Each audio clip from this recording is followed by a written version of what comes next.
Bismillahirrahmanirrahim. Assalamualaikum warahmatullahi wabarakatuh. Perkenalkan, nama saya Yunita Aprilia dari kelas B Indralaya. Di sini saya akan menjawab soal pertama yang A, yaitu mengenai aturan keselamatan kerja di laboratorium. Yang pertama yaitu kaca pengaman harus dipakai di laboratorium setiap saat. Kemudian kacamata pengaman yang dikenakan harus sesuai dengan standar ANSI. Yang kedua yaitu jangan pernah makan, minum, mengunyah permen karet ataupun merokok di laboratorium maupun sekitarnya. Kemudian, jangan pernah menghirup uap ataupun asap yang dihasilkan dari reaksi kimia. Gunakanlah lemari asam apabila uap ataupun asap yang dihasilkan itu beracun ataupun berbahaya. Kemudian, apabila memang uap ataupun asap tersebut tidak berbahaya dan juga tidak mengiritasi, boleh dihirup menggunakan tangan dan dihembuskan perlahan sehingga tercium.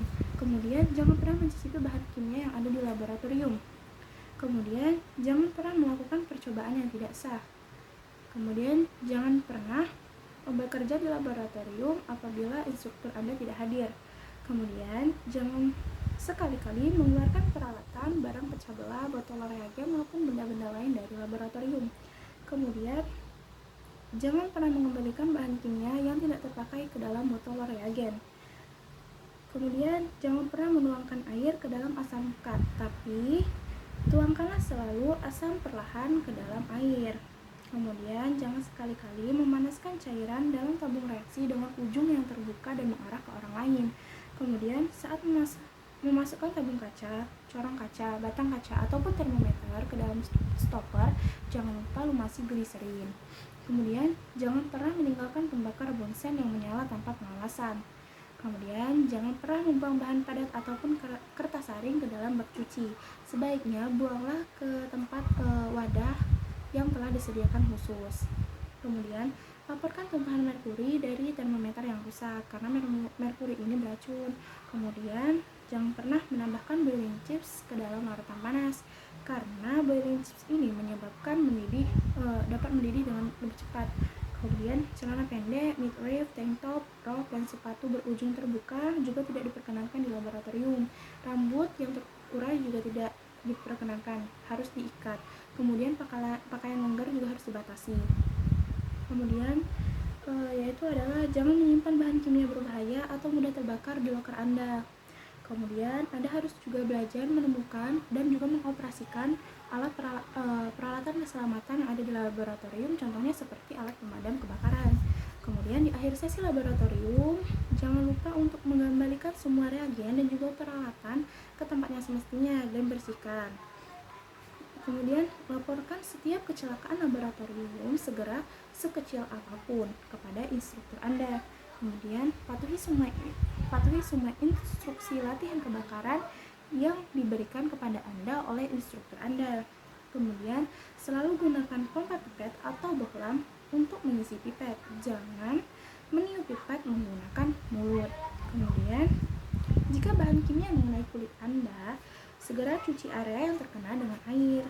Kemudian juga langsung laporkan hal tersebut kepada pengajar laboratorium. Kemudian, setelah mengeluarkan bahan kimia dari botol reagen, pasang kembali tutup botol reagen. Kemudian juga setelah menuangkan limbah ke wadah limbah, jangan lupa juga untuk menutup kembali tutup wadah limbah. Kemudian saat memanaskan cairan dalam tabung reaksi, panaskanlah selalu pada sisi tabung reaksi, jangan dari bawah tabung reaksi. Yang B yakni mengenai peralatan keselamatan kerja yang ada di laboratorium. Nah, peralatannya itu ada jas lab, yang kedua juga ada sepatu tertutup, terus sarung tangan, juga face shield.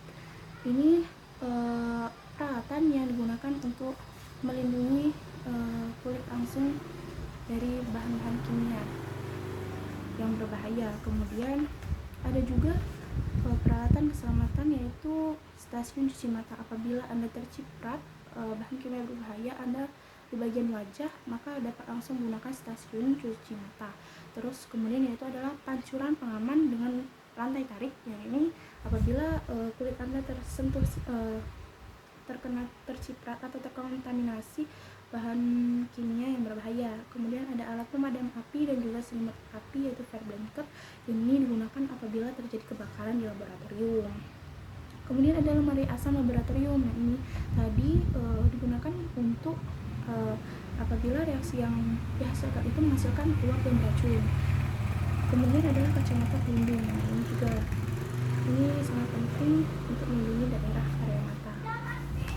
Kemudian alat laboratorium itu ada neraca analitik. Neraca analitik ini digunakan untuk menimbang bubuk yang digunakan dalam penelitian dalam jumlah yang sangat sedikit. Kemudian ada juga clamp holder. Di lemari neraca analitik ini penyimpanannya di lemari rak. Kemudian ada juga clamp holder. Clamp holder ini berfungsi untuk menjepit buret pada saat proses jenis titrasi. Kemudian juga ada gelas ukur. Gelas ukur ini berfungsi untuk mengukur volume larutan.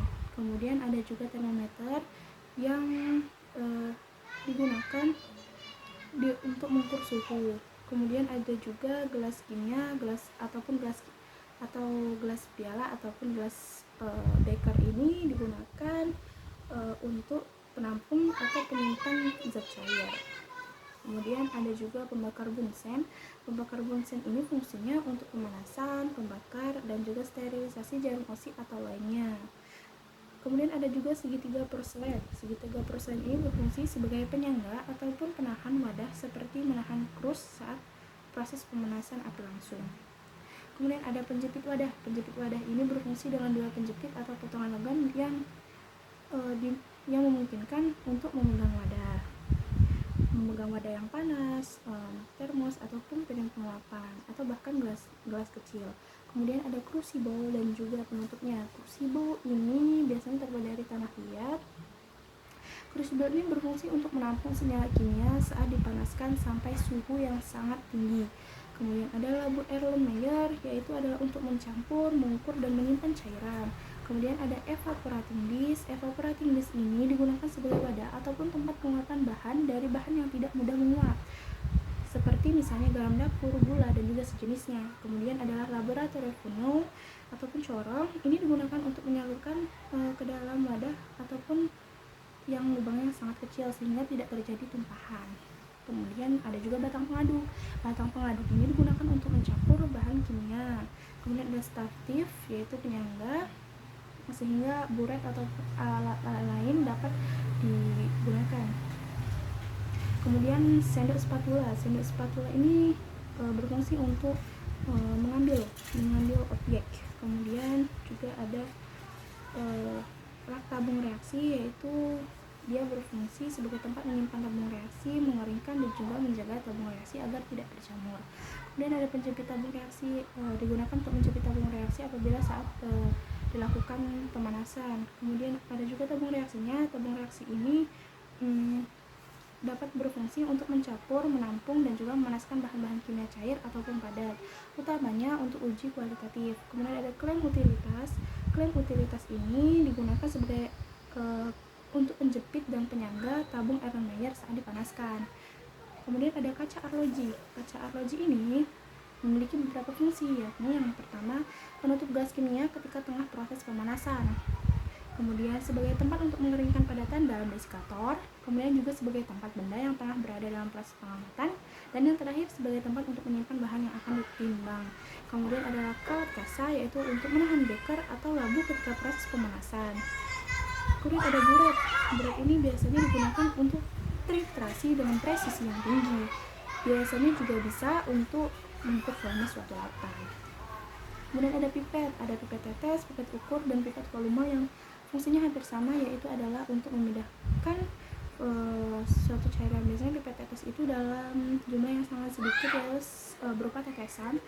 Dan kalau untuk pipet ukur, dan ini bisa untuk sesuai dengan volume yang diinginkan, mengambil cairan sesuai dengan volume yang diinginkan. Kemudian pipet volume ini dengan akurasi yang lebih tinggi untuk mengambil cairan juga. Kemudian labu ukur ini digunakan untuk mengencerkan larutan hingga mencapai volume tertentu, karena di bagian lehernya itu terdapat ukuran. Kemudian labu dasar bulat. Labu dasar bulat ini penyimpanan sebagai penyimpan zat cair pada titrasi. Kemudian ada cawan Petri. Cawan Petri ini Salah satunya berfungsi sebagai penyimpan zat cair dalam jumlah kecil. Kemudian penyimpanannya itu di lemari rak. Kemudian pembakar spiritus. Pembakar spiritus ini berbentuk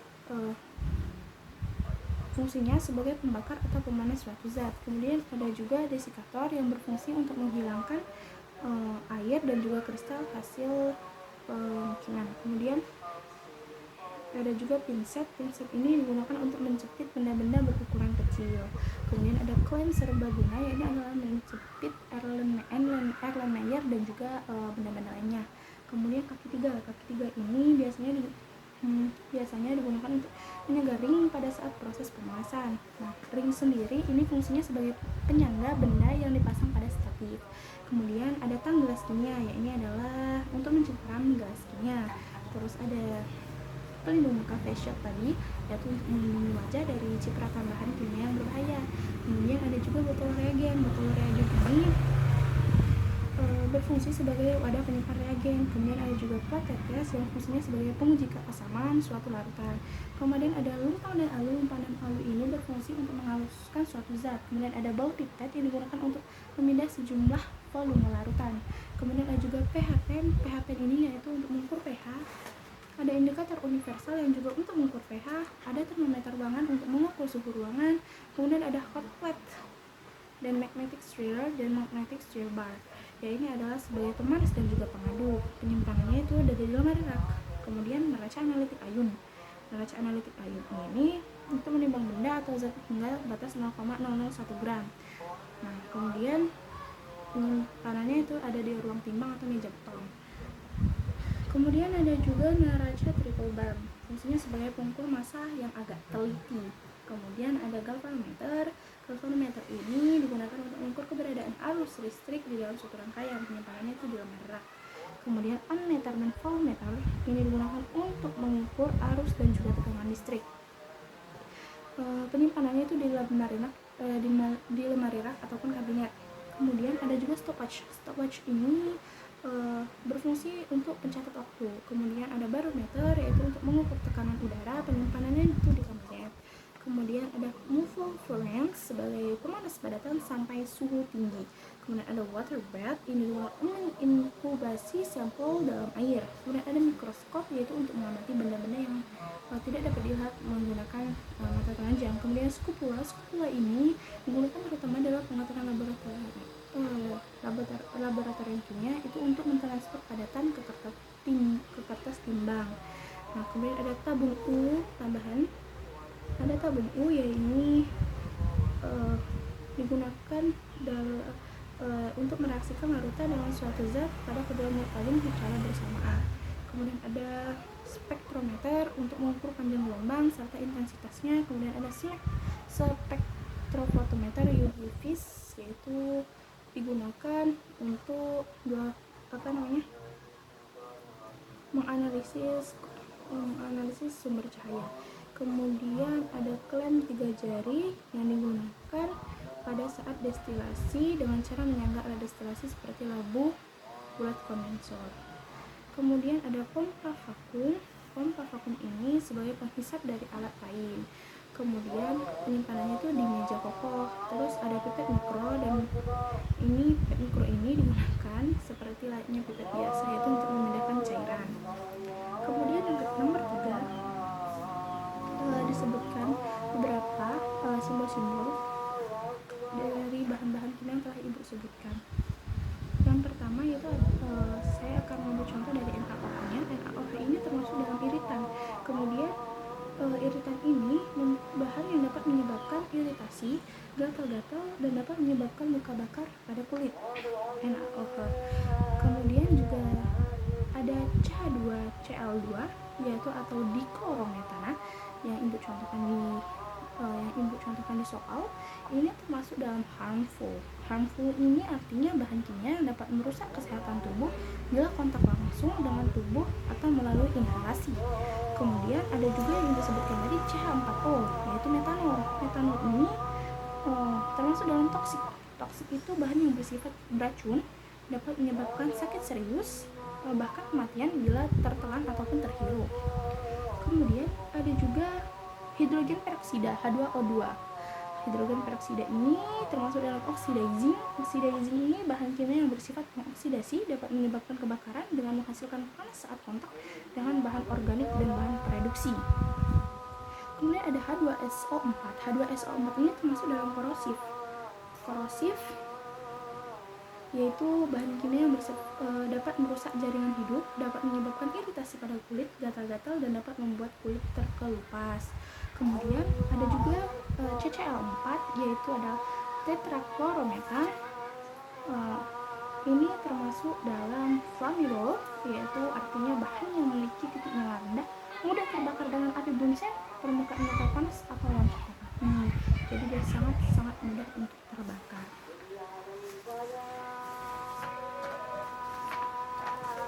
Kemudian ada pun ketika kita terkena bahan kimia, yang pertama itu jangan panik. Kemudian kedua, segera lakukan pertolongan pertama. Kemudian juga laporkan kepada instruktur untuk untuk tindakan selanjutnya. Kemudian cara mengolah limbah. Nah, cara mengolah limbah ini tuh ada dibedakan menjadi 4 macam, yaitu ada limbah padat, ada limbah cair, dan juga limbah gas, dan juga terakhir yaitu limbah B3, yaitu bahan berbahaya dan juga beracun. Nah, lalu bagaimana penanganan mengenai dengan bahan-bahan limbah sesuai fasenya tadi? Yaitu yang pertama kita akan membahas mengenai penanganan limbah B3. Apa sih limbah B3 itu? Bagaimana sih penanganannya? Bahan berbahaya dan beracun itu, yang pertama ada metode kimia. Metode kimia ini dengan memperlakukan zat tersebut dengan perlakuan kimia, seperti misalnya pertukaran ion, oksidasi, reduksi, pengendapan kimia, dan juga netralisasi. Sebagai contohnya saja seperti sianida dapat melalui proses oksidasi menjadikan residu beracun ini sebagai produk yang tidak beracun. Kemudian juga ada metode termal. Metode termal ini menggunakan suhu tinggi untuk membakar bahan. Kemudian ada metode biologis. Nah, metode biologis ini digunakan untuk pengolahan limbah organik seperti yang berasal dari industri minyak. Salah satu metode pengolahan limbah berbahaya biologis adalah budidaya tanah. Kemudian ada metode fisik. Metode fisik ini dapat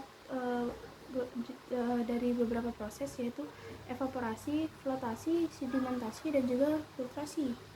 Nah, kemudian itu tadi untuk penanganan limbah B3-nya.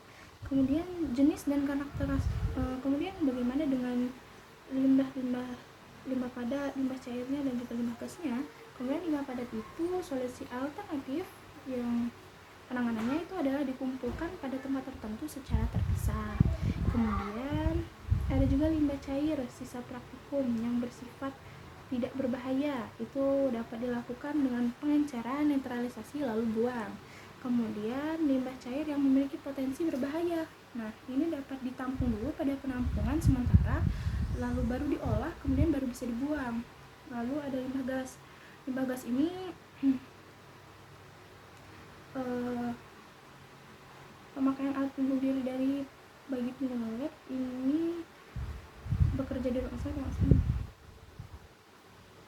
Nah, solusi alternatif yang bisa kita lakukan yaitu dengan melindungi diri, yaitu adalah bekerja di ruang asam dilengkapi dengan sistem pengisap atau penetral gas beracun. Nah, jadi kalau misalnya limbah gas ini kita bisa menggunakan lampu asam.